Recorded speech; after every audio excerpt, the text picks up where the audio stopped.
The sound of a tow truck backing up, a woman's voice screaming. A burgundy SUV being lifted off the ground, its tires spinning uselessly in the air. Cut to a man's face, calm, resolved, almost peaceful. His neighbor appears in frame, furious, pounding on his chest. He doesn't move. He doesn't flinch. One sentence, delivered quietly. You should have moved it when I asked. The car swings into the street. Everything changes, Marcus had counted. 17 times in 4 months. 17 times Karen from 42B had parked her burgundy Lexus SUV directly across his driveway entrance, blocking his only exit with the casual entitlement of someone who'd never faced a real consequence in her life. This morning made 18. He stood at his kitchen window, coffee growing cold in his hands, staring at the sleek hood of her vehicle positioned at precisely the angle that made it impossible for him to back out without scraping bumpers. The sun hadn't even fully risen yet. He was already late for work. Not today, he whispered. Marcus set down his mug with deliberate care. He'd been patient.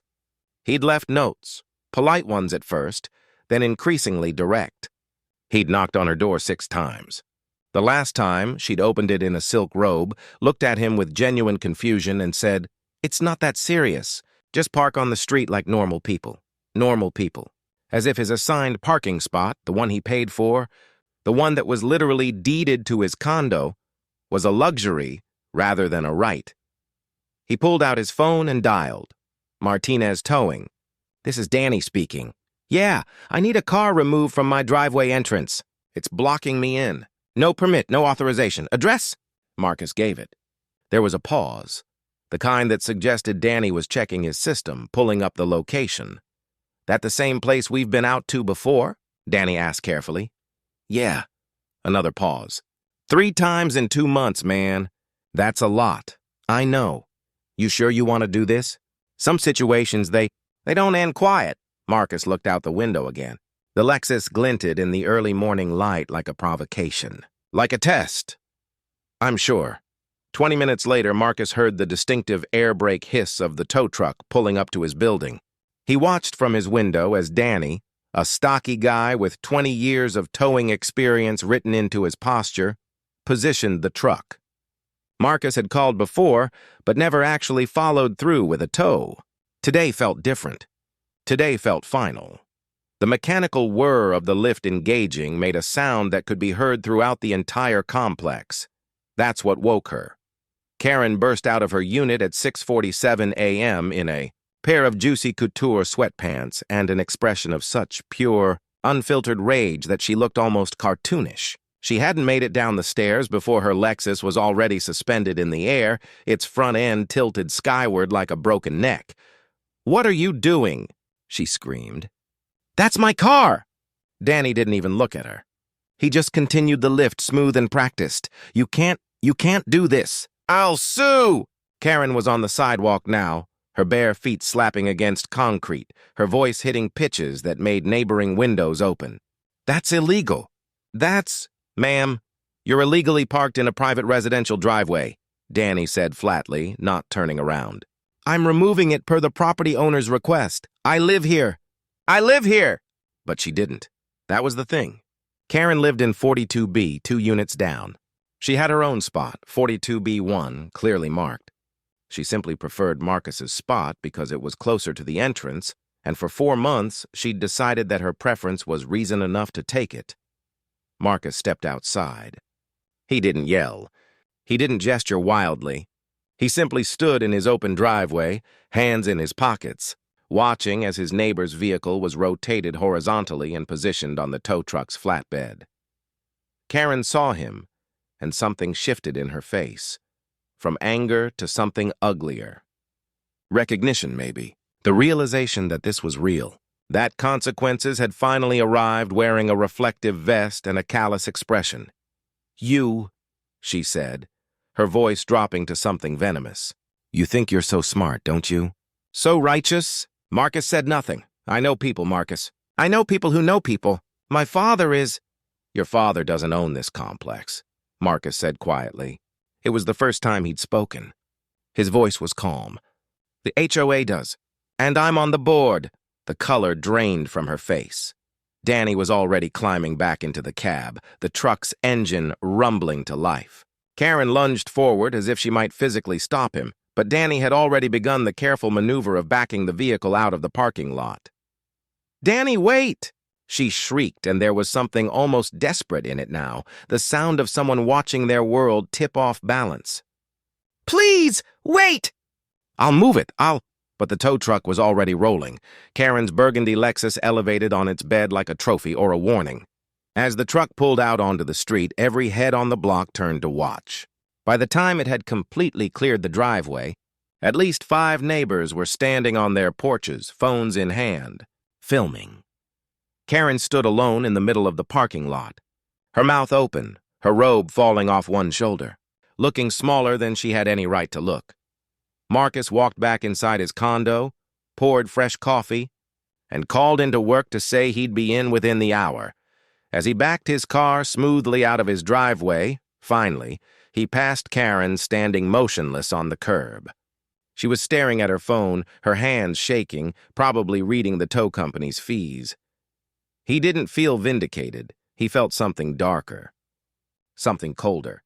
And in that moment, Marcus didn't know that Karen had already decided her revenge, or that by tomorrow morning, the parking lot would become a battleground, or that this quiet moment of justice would be the last peaceful thing he'd experience for weeks.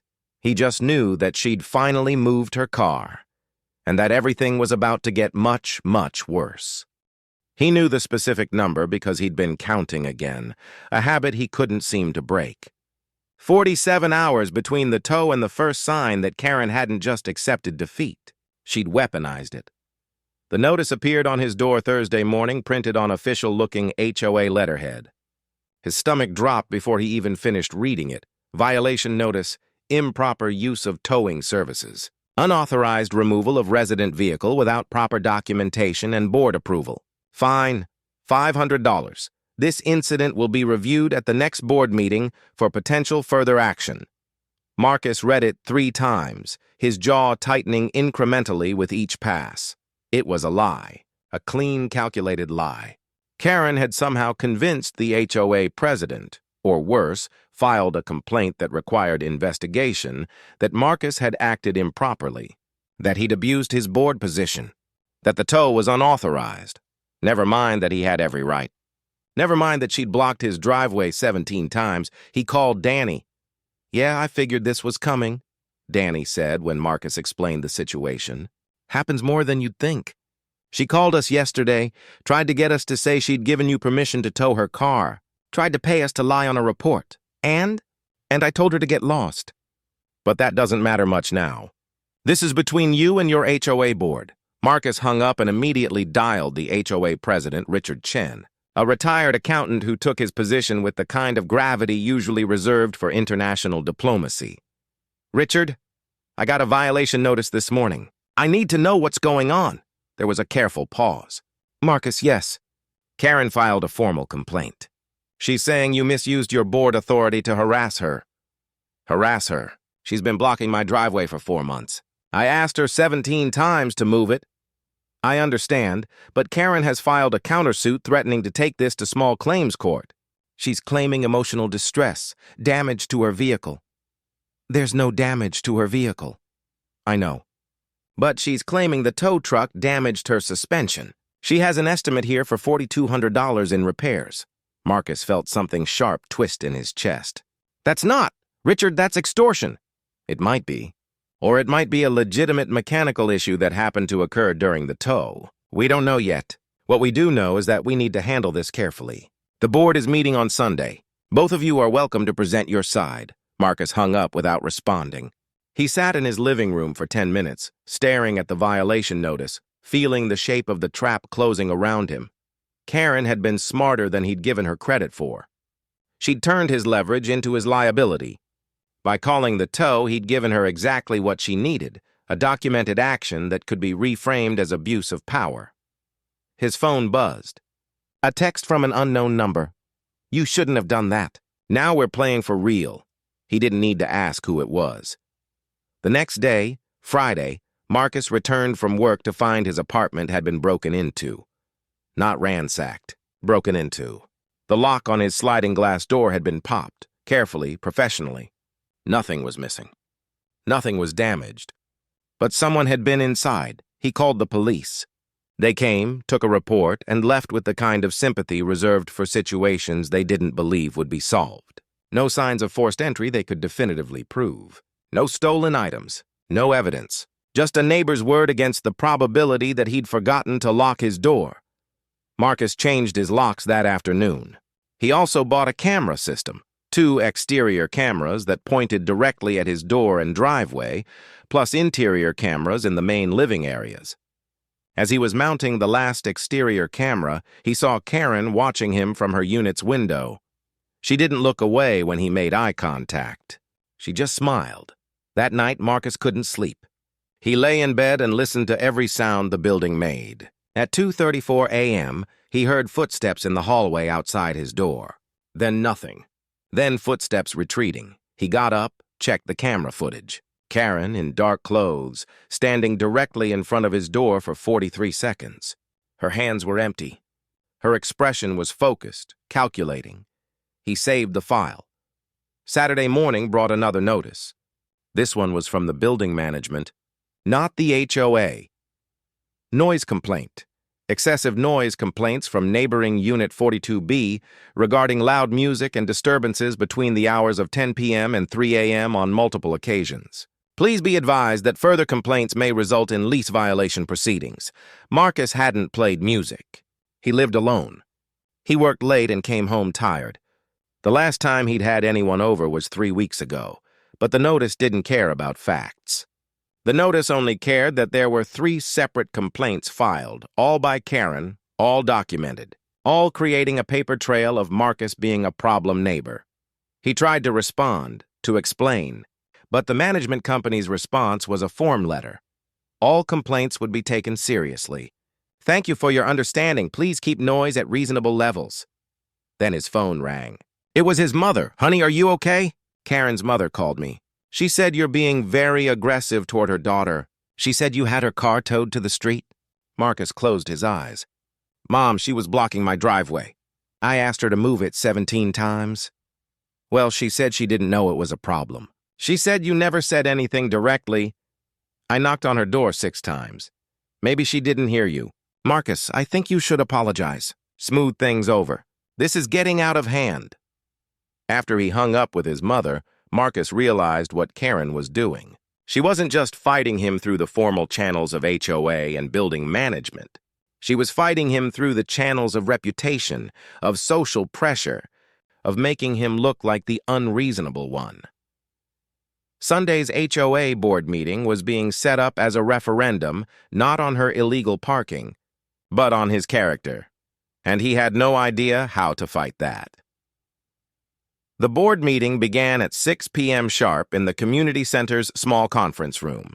Marcus arrived at 5:45, bringing his phone with documentation, photos of the blocked driveway dated each time, the notes he'd left, copies of the tow company's authorization, and the footage from his new camera system showing Karen outside his door at 2:34 a.m. Karen arrived at 5:58 wearing a carefully crafted look, minimal makeup to appear naturally victimized, a modest sweater despite the warm evening, her hair pulled back in a way that emphasized her eyes. She'd done this before. Maybe not this exact thing, but the performance was too polished to be a first run. Richard Chen called the meeting to order. There were 3 other board members present. Susan, a retired teacher, James, who sold insurance, and Tom, who mostly showed up to argue about landscaping. We're here to discuss the complaint filed by Karen Martinez regarding Marcus Washington's unauthorized towing of her vehicle, Richard began. Karen, would you like to start? Karen took a breath. When she spoke, her voice was shaky, controlled, heartbreaking. I just want to say that I never meant to cause any problems in this community. I've lived here for 3 years. I've always tried to be a good neighbor. But last week, Marcus decided to have my car towed without even giving me a chance to explain or apologize. He didn't knock on my door.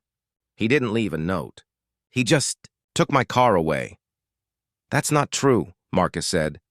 Please, let her finish, Richard said. Karen continued. I understand I might have parked in his spot sometimes. I genuinely didn't think it was that serious. If he'd just talked to me like a normal person, I would have moved it. But instead, he used his position on the board to punish me. And now my car has mechanical problems from the tow truck. And I'm looking at over $4,000 in repairs.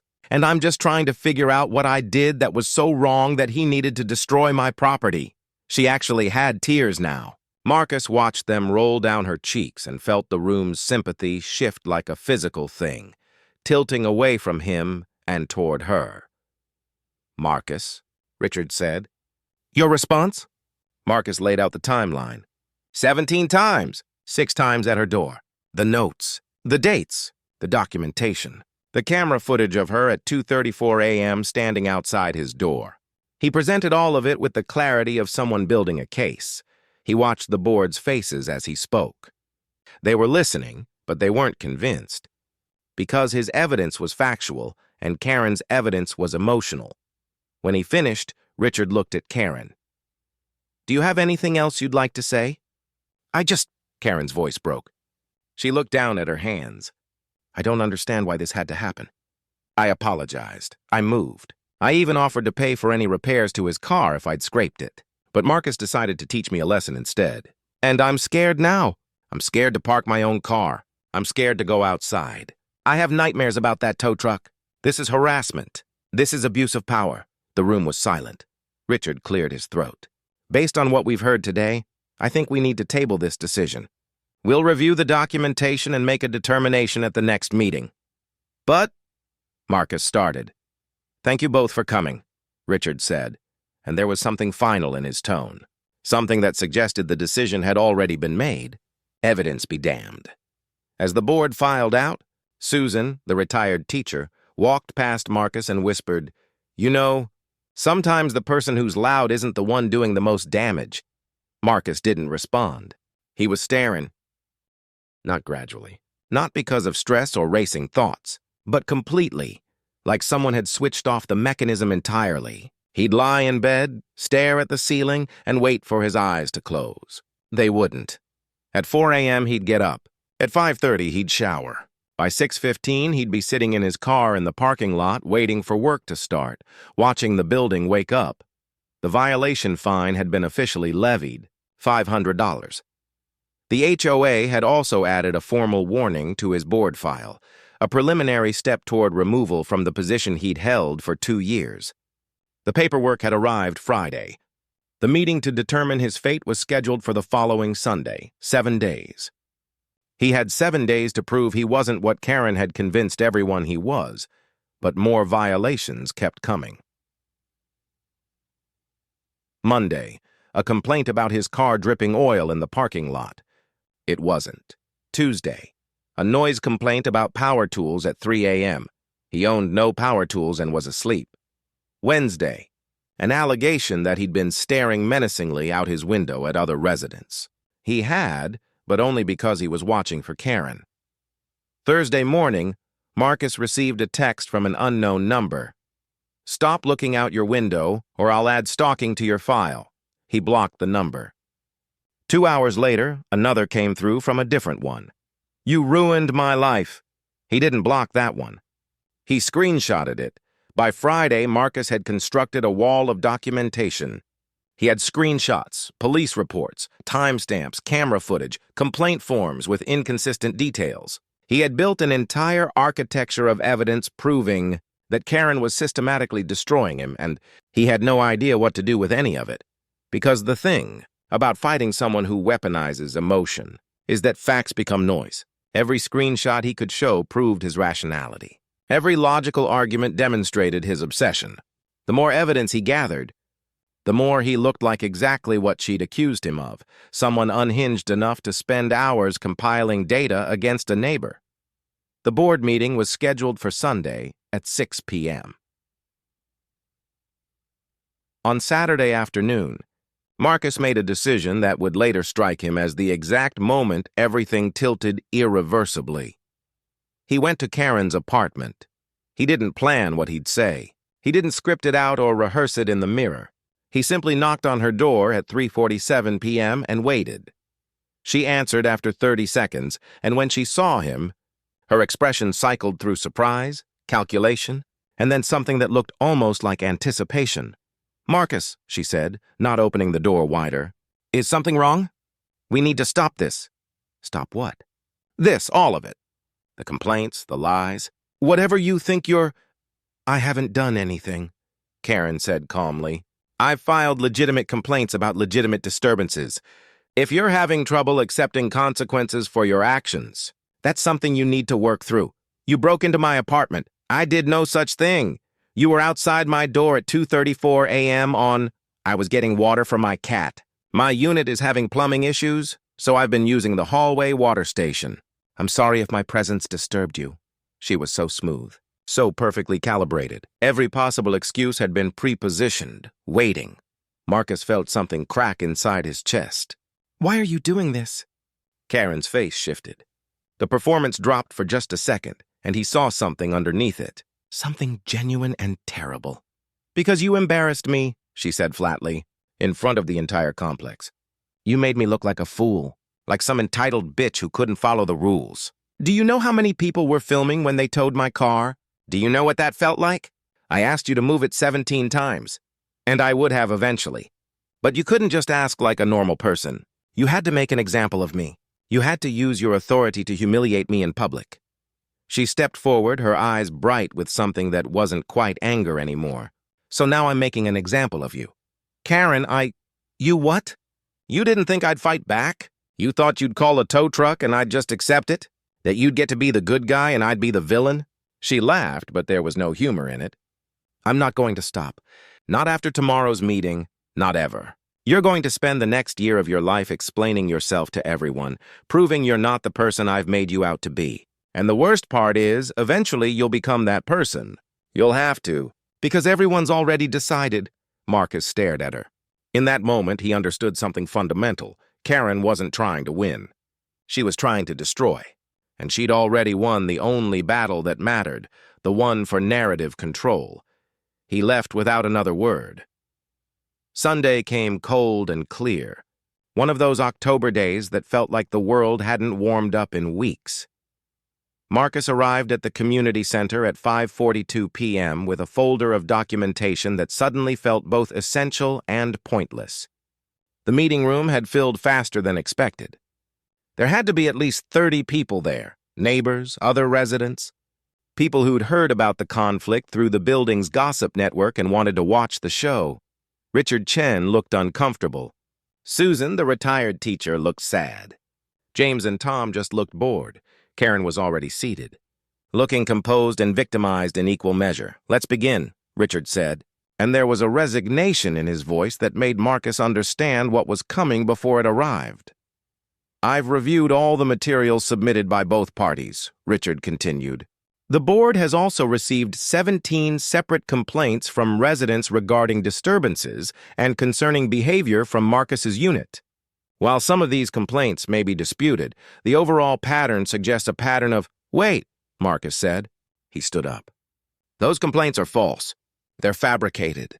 I have documentation that shows—" "We're aware of your documentation," Richard said quietly, "and we've considered it.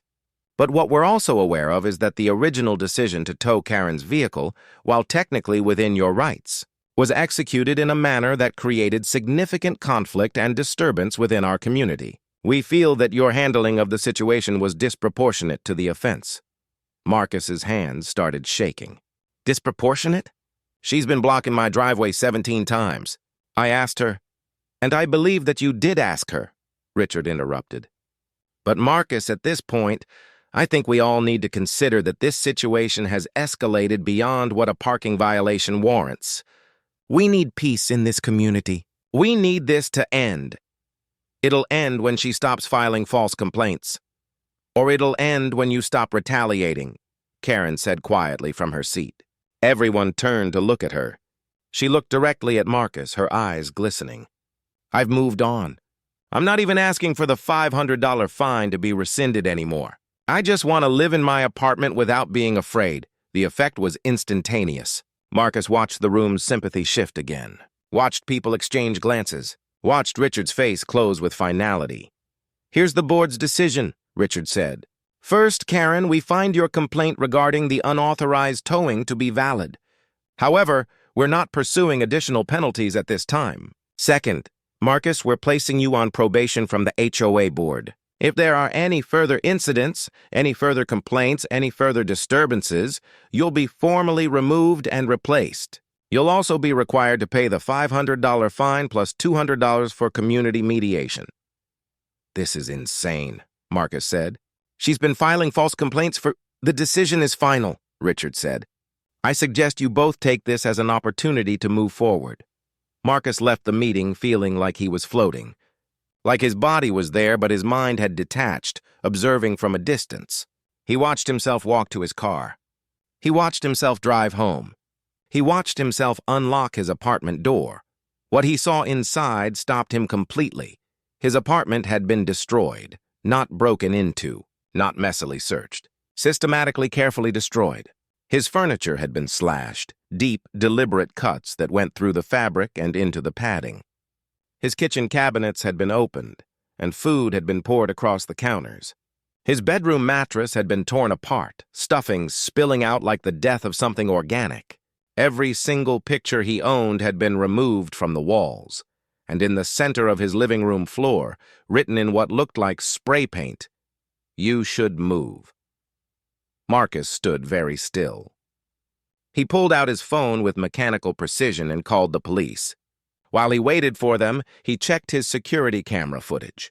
The cameras were offline, all of them. Someone had cut the cables, something that required either advanced knowledge or a key to his electrical panel. The police arrived at 8:14 p.m. They took a report. They photographed the damage, and they told him exactly what he already knew. Without footage, without a witness, without definitive proof of who did this, they could open an investigation but couldn't promise results. Marcus sat on what remained of his couch, watching officers move through his destroyed home, and he felt something fundamental shift inside him. Karen had been right about one thing. He was becoming the person she'd accused him of being, but he'd become that person not through his own choices anymore. He'd become that person because she'd systematically disassembled every rational option. She'd turned his restraint into weakness. She'd turned his documentation into obsession. She'd turned his desire for justice into revenge. That was the rational part of him, the part that was still barely in control. He went home instead, to what remained of home.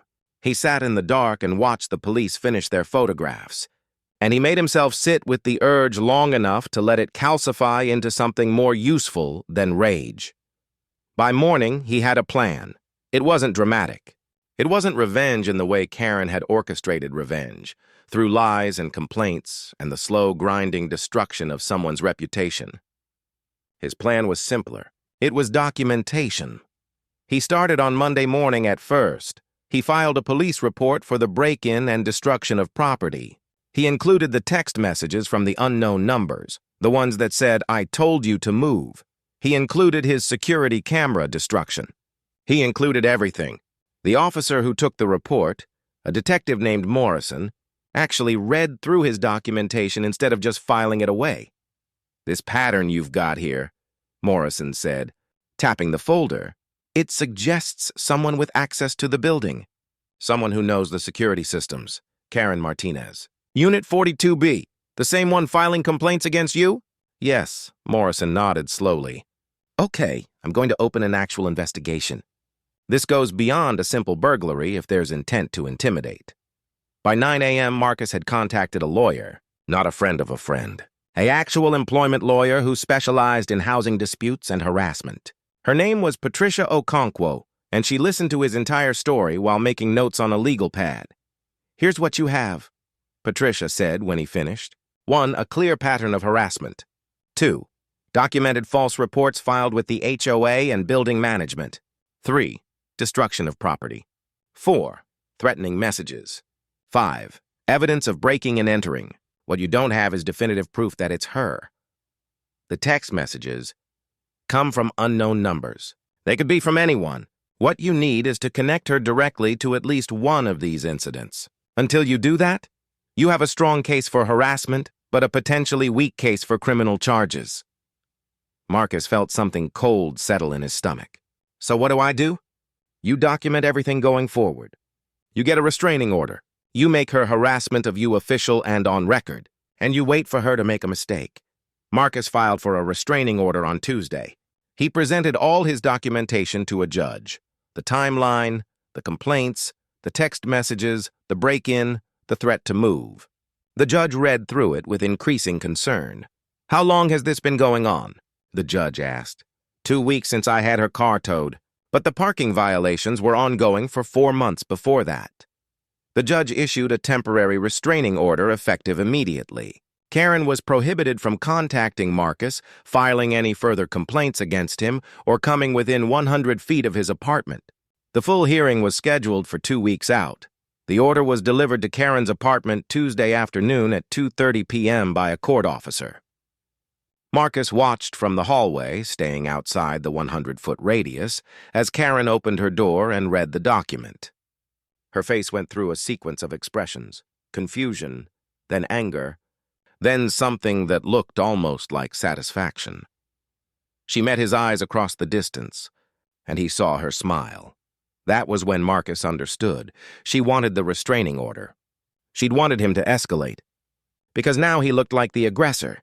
Now he looked like someone using the legal system as a weapon, but he'd made the move anyway, and there was no taking it back. Wednesday morning, Marcus received an email from the HOA with a new subject line: Urgent board meeting, emergency session. The email was brief. Karen had filed a complaint that Marcus had violated her restraining order by standing in the hallway where she could see him. She was demanding an emergency meeting and threatening legal action against the HOA for allowing a dangerous resident to remain in the complex. Marcus read the email 3 times, feeling the trap close incrementally. He had stayed outside the 100-foot radius. He had documented the exact distance. He had violated nothing.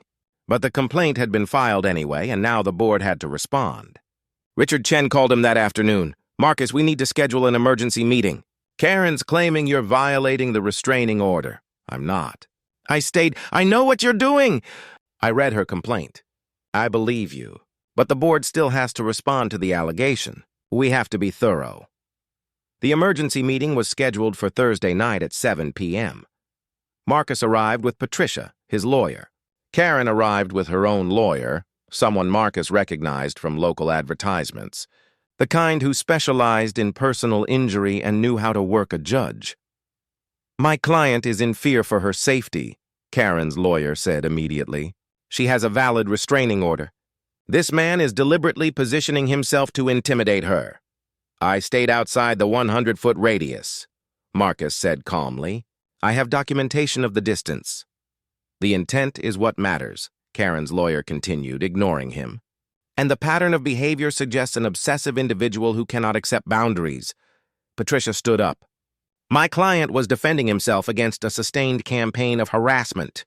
The restraining order was a protective measure. The presence of my client in a common hallway, outside the geographic parameters of the order, does not constitute violation. If we're going to discuss harassment patterns, I'd like to present evidence of my client's allegations. What happened next was what Marcus had been waiting for. Patricia presented everything: the break-in, the destroyed apartment, the threatening text messages, the false complaints, the pattern of escalation. She presented it methodically with dates and times and documentation. She presented it not as he said she said, but as a clear, documented record of systematic harassment. And Karen's lawyer made a critical mistake. Instead of staying quiet, instead of letting Richard and the board make their decision, Karen's lawyer stood up and said, my client categorically denies involvement in any property damage. Those allegations are serious and unsubstantiated. Patricia smiled very slightly. They're serious, yes, which is why they've been reported to the police and a formal investigation is underway, which is why Detective Morrison of the City Police Department is present and would like to ask your client some questions. The detective stood up from the back of the room. Karen's face went white. Ms. Martinez, Morrison said, we'd like to schedule a formal interview regarding the break-in and destruction of property at 2847 Harbor Point, Unit 2C, on October 22nd. Your cooperation would be appreciated. Karen's lawyer immediately put his hand on her arm. My client will cooperate fully once we've consulted. Of course, Morrison said. We'll be in touch. The rest of the meeting became procedural and hollow. The board suspended the emergency session pending the results of the police investigation. Karen and her lawyer left without speaking. Marcus sat very still, feeling something like relief, though it tasted like ash. Friday morning, Marcus received a package. Inside was a handwritten letter from Karen. I'm leaving, it said. I'm moving out of the complex next week. I hope you're happy. I hope whatever satisfaction you got from destroying me was worth it. I hope you can live with yourself. Marcus read it 5 times. On the 6th reading, he understood that it was also an admission, that the letter itself was evidence that she was leaving because she was guilty, that she knew the investigation would find her. He gave the letter to Patricia, who gave it to Detective Morrison. By the following Tuesday, Karen had moved out. Her unit was empty. The burgundy Lexus was gone from the parking lot. In the few days she'd remained, she hadn't left her apartment. No more complaints were filed. No more violations appeared on Marcus's record. The false accusations simply stopped, as if they'd never happened. 3 weeks later, Marcus received a call from Detective Morrison. We found evidence connecting Ms. Martinez to the break-in and property damage, Morrison said. Fingerprints on the electrical panel, fibers from her clothing on your furniture, and we recovered a phone that had text message records matching those unknown numbers. She's been formally charged with breaking and entering, destruction of property, harassment, and making terroristic threats. Marcus closed his eyes. He'd won, the kind of win that leaves you hollowed out and uncertain whether you were ever really fighting the right battle. There's one more thing, Morrison continued. During the interview, she admitted to filing multiple false reports with your HOA. Those allegations are being referred to the district attorney for potential prosecution on filing false reports charges. After Marcus hung up, he sat in his apartment, the newly renovated one, after he'd hired contractors to repair the damage Karen had done, and tried to feel something other than tired. The HOA formally apologized. The $500 fine was rescinded. A new board was elected, and Richard Chen stepped down, citing health reasons.